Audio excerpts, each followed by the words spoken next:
Eu sou Edson Leite, chefe de cozinha, idealizador do projeto Gastronomia Periférica. Sou o personagem de São Paulo. Tamo junto.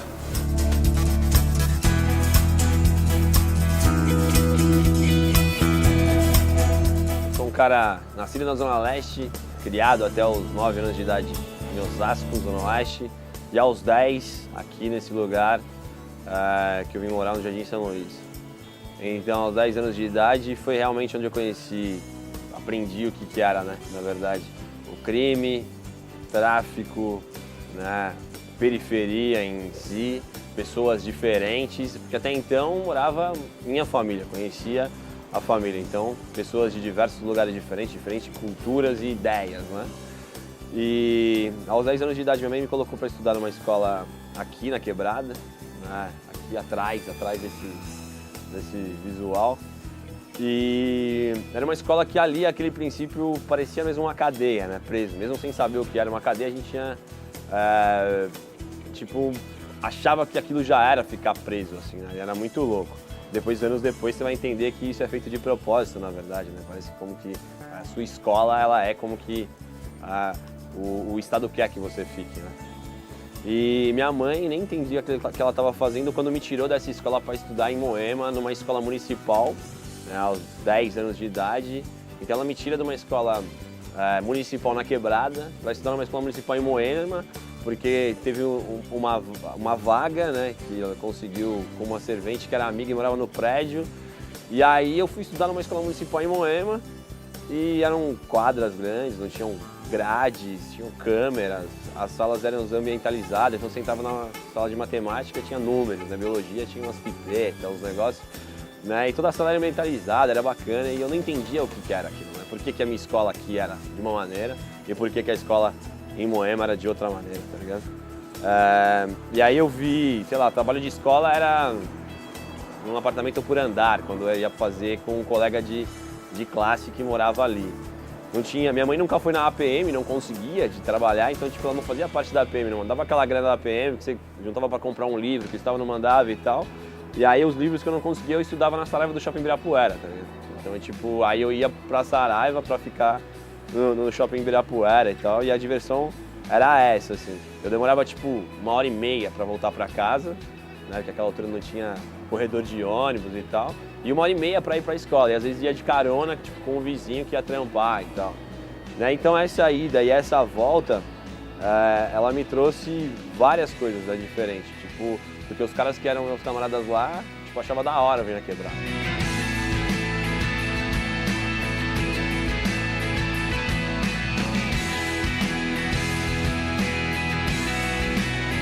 Você mora num apartamento aqui com a sua mãe, CDHU, tem uma parte de gente jogando bola na rua, tem uns campos de terra, não sei o quê. Então eu cresci nesse movimento de vai e volta, né? Vai lá num bairro nobre, né, mano? Que, na verdade, nosso bairro é nobre, e volta pra Quebrada, assim. Então esse movimento de vai e volta foi durante os 8 anos da minha vida até o colegial, assim. E aí, tipo, eu vi meus parceiros morrer, que cresceram comigo, né? Tipo, eu lembro de resgatar um parceiro meu que tinha o mesmo nome que eu até, tipo, aos 15, 16 anos de idade, no meio de uma viela com um tiro na nuca, tá ligado? E foi confundido com outra parada, futuramente a gente vai entender, e tirar ele de dentro de uma viela, morto, mas a gente tinha que falar que estava vivo pra polícia levar, porque se estivesse morto, já tinha que esperar o ML chegar. E em meio ao rap, no final dos anos 90 ali, também trabalhei com o hip hop, com o rap em si, ouvindo Racionais, morando na mesma quebrada do Brau e do Blue, que estão aqui. Hoje são parceiros, hoje são os caras que eu troco ideia, tá ligado? Anos depois, em Portugal, a gente levou o Racionais pra lá, então...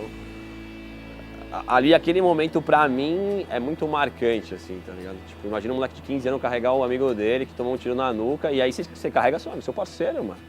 Eu lembro de uma formação do Sou da Paz na Quebrada, que uma das educadoras, a facilitadora, olhou pra gente, assim, era eu, o Zizi, meu parceiro, tipo, Tadeu, os caras, a gente fazia uma formação, e ela perguntou pra gente assim, ela falou assim, vocês acham normal as pessoas tomarem tiro aqui, ter tiro? Eu não acho. Normal. E as pessoas morreram? Normal, você tomou tiro. E aí aquilo, tipo, não entrava na cabeça dela, que vinha de outra realidade, que a gente achava normal aquilo acontecer. Então, anos depois eu fui entender que não pode ser normal ter tiro, tá ligado? Não pode ser normal as pessoas morrerem por tiro, né? E aí eu vi os parceiros morrerem, outros serem presos, serem presos de novo, né? Ser morto por polícia. Passei minha adolescência tomando enquadro, tá ligado? Na quebrada, porque era o cara do rap, calça larga, boné, né? Então isso é bandido. Entendeu? Então a gente veio com essa adolescência estereotipada, né? Pelo quê, né? Tipo, nem os caras sabiam porque faziam isso.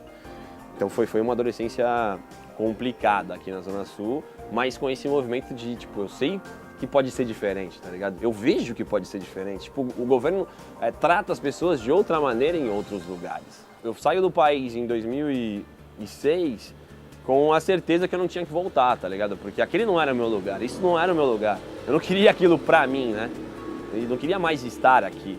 Então eu e o parceiro meu, o Dico, que fazia rap comigo, fazia as produções comigo, a gente fez várias paradas junto, pegamos uma mochila nas costas, vendendo as coisas que a gente tinha, poucas coisas que a gente tinha, comprei uma passagem, tipo, no cartão do meu padrasto, tipo, tá ligado? Que é o cara, pra mim, que acreditou mais do que eu em mim, né? E falou, não, mano, vocês têm que ir mesmo. E aí a gente pegou no cartão dele, pagou, tipo, fomos pagando quando chegou lá. Aí eu entreguei lista telefônica, entreguei jornal, tá ligado? Trabalhei vendendo internet em Portugal. E a gente foi começando a entender o que era aquilo, né? Porque apesar da língua ser próxima, muitas coisas são diferentes, tá ligado? E aí em 2007, 2008, quando descobri que a mãe da minha filha tá grávida, né? Eu paro de trabalhar viajando, vou para Lisboa, fico em Lisboa, eu viajava muito, né? Trabalhava com lista telefônica e conheço a cozinha, assim, eu comecei a lavar pratos dentro da cozinha, né? E aí ia para casa de bicicleta para economizar dinheiro, então tipo, sei lá, entrava na cozinha às 5, saía às 2 da manhã, ia de bicicleta para casa, e aí comecei a trabalhar de garçom em outro restaurante, então entrava às 8 da manhã em um, e às 5 da tarde em outro, saía às 4 e entrava às 5, aí trampando. E aí eu lavando pratos, tipo, um dia eu falei pro chefe de cozinha que eu queria estar na cozinha. Eu falei, não, mano, é isso que eu quero fazer. Eu sabia exatamente cada prato que saía naquilo que eu lavava, tá ligado? Tipo, eram mais de 700 pratos por noite.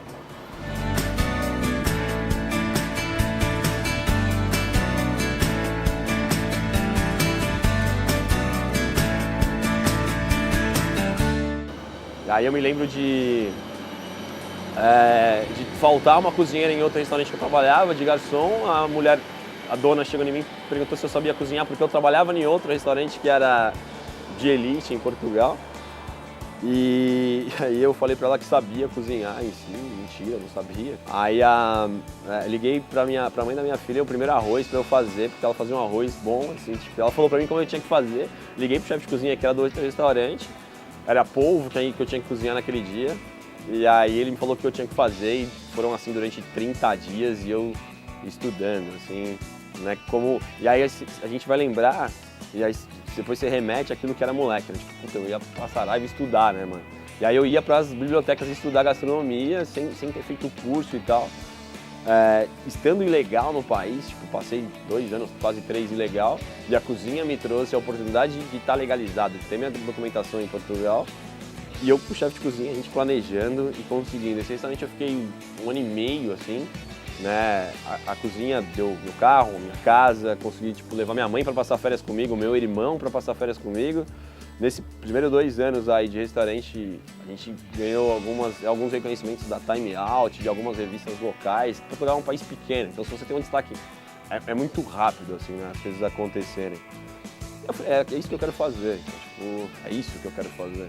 Então eu trabalhei com um restaurante de gastronomia portuguesa e depois descobri que eu não sabia cozinhar comida brasileira, tá ligado? Então venho em 2009 para fazer uma viagem aqui de família, faço algumas pesquisas, volto para lá com a ideia de que a gente também tinha que fazer comida brasileira em outro lugar e trabalhar comida mediterrânea. Então surgiu dessa maneira, assim, foi desse sentido que veio a gastronomia. Isso é muito louco, né? Você tem que saber voltar, tá ligado? E, tipo, uma frase dessa dona do restaurante onde eu trabalhei, que ela me disse que ela falou assim, Edson, a gente tem que voltar pro lugar de onde a gente veio para saber se ainda realmente a gente pertence àquele lugar. Porque se você não volta, você não sabe se é que você pertence àquele lugar. A minha volta pro Brasil em si, a minha volta todos os dias da escola e a minha volta do trabalho, as minhas voltas da Europa, eu trabalhei em navio de cruzeiro, as minhas voltas pra cá, era sempre algo que eu falava, puta, mano, eu preciso estar ali, né? Esse é o meu lugar, tá ligado? Então eu tive essa certeza quando eu volto pra cá, não por escolha, por um problema de saúde, a cozinha me deu de presente uma hérnia de disco, onde eu tive que operar aqui e falei, mano, eu preciso fazer algo por esse lugar, né? Para que esses adolescentes, os jovens que estão aqui, essas pessoas que estão aqui tenham a certeza de que esse é o lugar, né? Porque as pessoas fazem a gente acreditar que a comida aqui é ruim, a escola é ruim, o transporte é ruim, a roupa é ruim, tá ligado? A casa que você mora é ruim, né? E aí você acredita tanto nisso, que é ruim, que você quer sair daqui, tá ligado? Então eu não culpo quem sai daqui também, né? Quem não tá aqui. Porque você cresce ouvindo isso, que você tem que sair daqui, entendeu? Então a sua missão de vida é sair daqui. E você não tem inspiração para ficar, tá ligado? Ninguém fica, né? Então, fazer esse processo inverso, entender que as pessoas, o que elas fazem na casa delas é importante. Então, é isso. Hoje a gente traz as pessoas aqui e fazem entender que esse é o melhor lugar.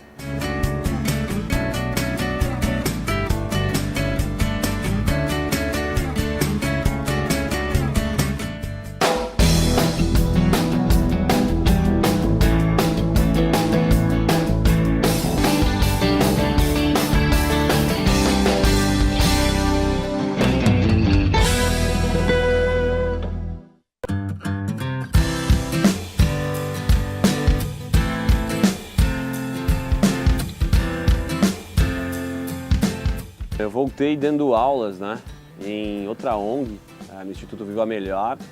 E, na verdade, eu trabalhei no restaurante, aí depois fui convidado para estar no instituto por um amigo meu, Geraldo, assim, que deu esse start de ensinar. Ele falou, você precisa passar para as pessoas que você aprendeu, assim, né?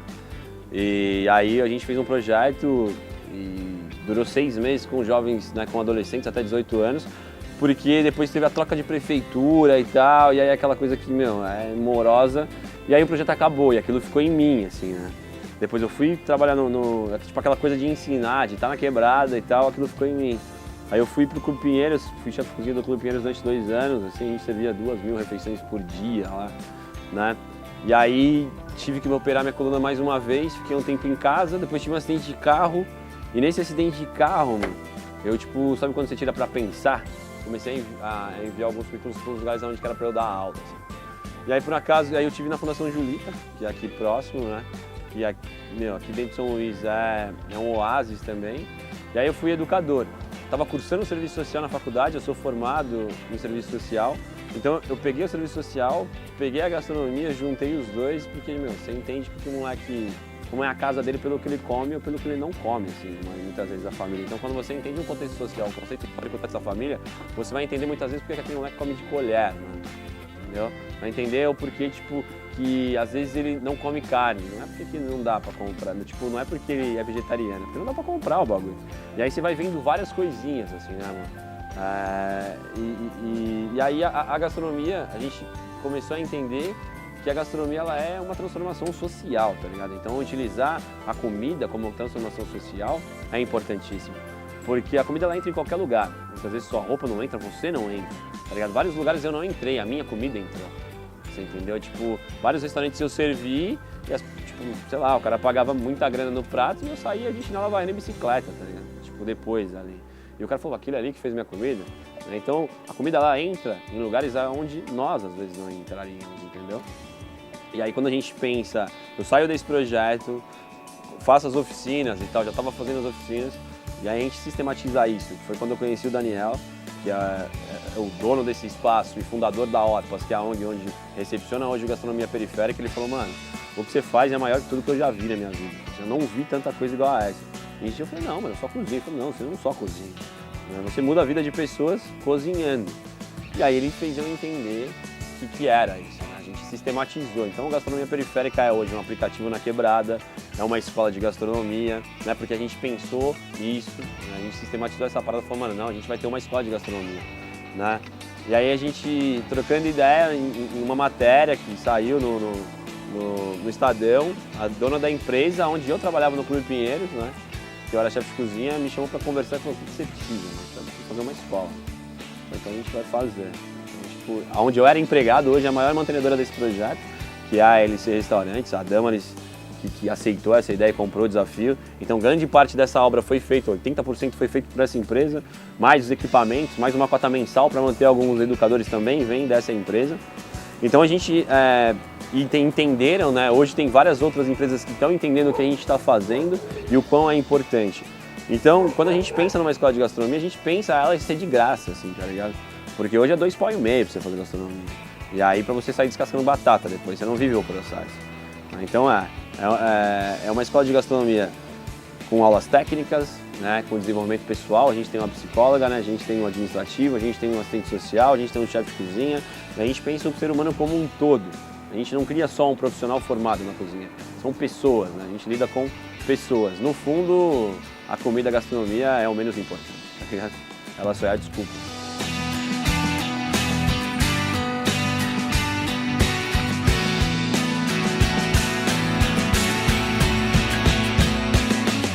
Na periferia que é bom, tá ligado? Ou que tem um ar, tipo, mais glamouroso, a periferia acha que não é pra ela. Eu lembro a primeira vez que eu vi minha filha no teatro foi na Fábrica de Cultura, um teatro lindo que tipo, ficava vazio, tá ligado? Tipo, ficou vários meses vazio. E as pessoas não entendiam que aquilo é pra elas, né? Que aquilo é um serviço pra elas. A mesma coisa acontece aqui, as pessoas ainda estão começando a entender que é pra elas isso daqui, tá ligado? E aí como é que você faz isso? É trazendo outras pessoas, é entendendo. A gente tem eventos aqui que chamam o Quilomborpas uma vez por mês, que a gente faz já há muito tempo. O ano passado a gente começou a colocar menus com comida brasileira, esse ano com comida de resistência e convidando as pessoas a comerem e pagando quanto elas podem pagar, tá ligado? Então, tipo, se você tiver uma grana, você paga, se não tiver, se come, se você não tiver, você come na mesma. Então a gente começa a montar a estratégia para que essas pessoas entendam que a comida é para todo mundo, tá ligado? Porque, sei lá, 4, 3 anos atrás, juntar gastronomia e periferia, essas duas palavras eram impossíveis de estar juntas, tá ligado? Então quando a gente traz, a pessoa entende que ela faz gastronomia na casa dela, você empodera essa pessoa de tal maneira que, mano, o que ela comer, ela vai falar que é gastronomia. E o que me deixa chateado muitas vezes é o que o nosso povo, né, o nosso próprio povo aqui da quebrada, muitas vezes não entende. Né? Por exemplo, a gente fala do outro lado da ponte pra lá, eu sou recebido por quem tem grana totalmente diferente, né, mano? Como o cara que é excêntrico, né, que fez alguma coisa, foi um projeto, então a gente atrai empresas como a Nestlé, como a Nespresso, como a Souvenir, como a LC Restaurantes, como outros apoiadores que vêm, ou outros chefes de cozinhas que são meus amigos, que são meus parceiros, a gente atrai, entende o que a gente está fazendo. Mas muitas vezes você vai entrar no banco, tá ligado? O cara que mora na quebrada, ele trava a porta. Entendeu? Tipo, recentemente eu fui dar uma palestra, fui entrar, tipo, a fila gigantesca, o ingresso custava 500 conto, e aí eu fui entrar, o cara falou: não, irmão, a fila é lá atrás. Eu falei: não, eu sei, eu vou palestrar. Ele falou: não, o palestrante está lá. Eu falei: não, mano, não é impossível o palestrante estar lá. Eu falei: sou eu, meu nome está aqui. Né? Não, tá. Eu falei: sou eu, cara. Então eu acho que ainda sou eu.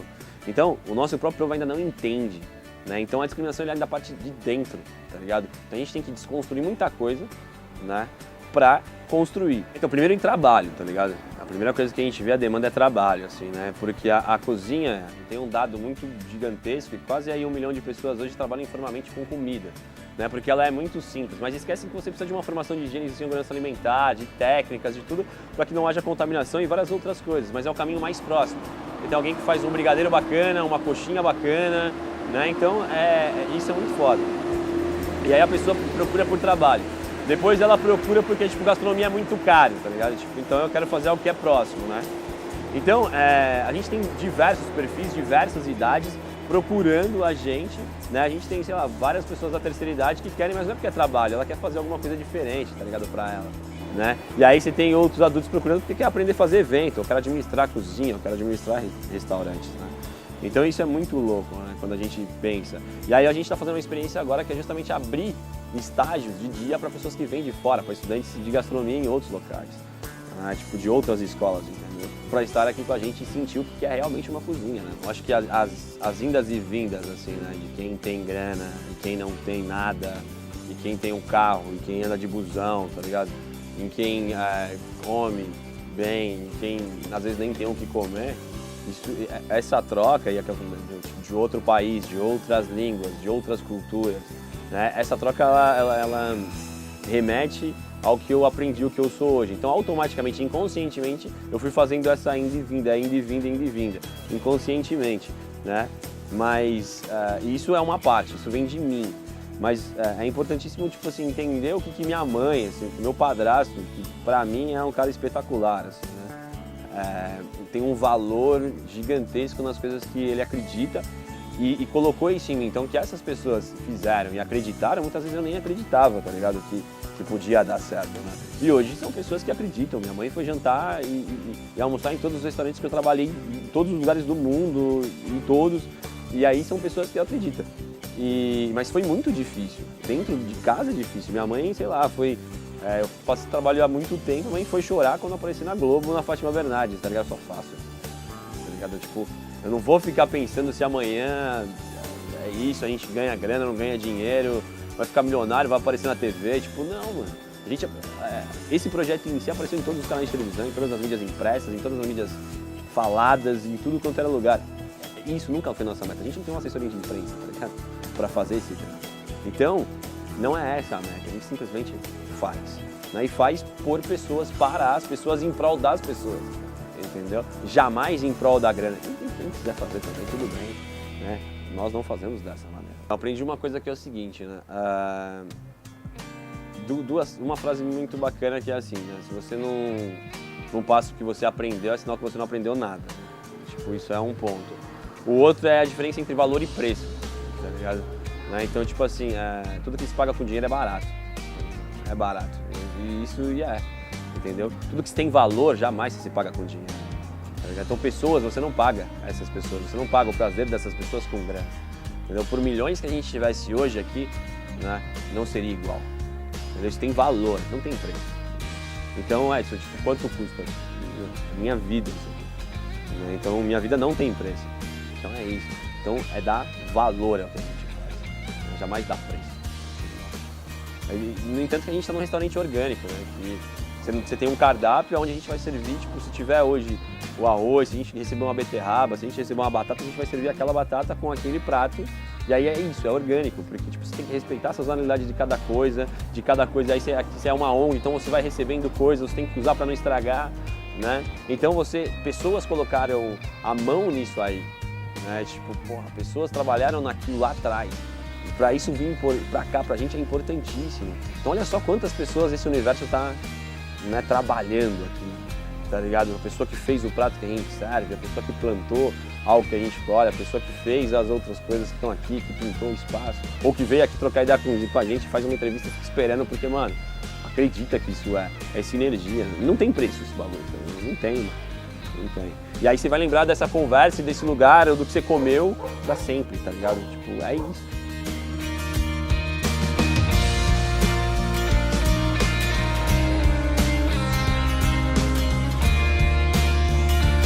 O dinheiro ele não pode constranger, tá ligado? Porque senão você não sabe lidar com ele, né? O seu trabalho tem um preço.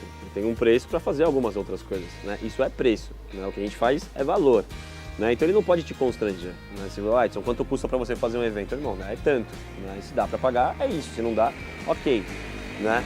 O nosso objetivo hoje é ter um bagulho desse em cada quebrada, tá ligado? Tipo, a gente conseguir ter no mínimo um por estado e falar, mano, a gente tá em todos os estados, em todas as periferias desses lugares, entendeu? Tratando pessoas, né? O aplicativo que a gente tem vem agora com geolocalização, onde o comerciante lá da Bahia, da quebrada da Bahia, vai colocar e falar, mano, aqui, você pode estar aqui, comer aqui, entendeu? Então, tipo assim, o objetivo é que a gente esteja em todas as quebradas, em todas as periferias, tratando e falando com pessoas, entendeu? Não só fazendo pratos e fazendo comida, né? Isso tem um monte de gente fazendo, tá ligado? Isso tem um monte de gente sendo reconhecida por fazer, entendeu? Não. O nosso objetivo é isso, é atingir pessoas nas quebradas e elas souberem o que faz. Porque quando essas pessoas souberem o quão importante é o que elas têm, o que elas fazem, ninguém segura. E você vai ficar cansado, mas é um cansaço onde você sai daqui outra pessoa. Sempre vale. Entendeu? Valer a pena é você ver as pessoas comendo algo que realmente tem história, tá ligado? Que conta história, né? Que vem de um lugar, né? Sempre vale.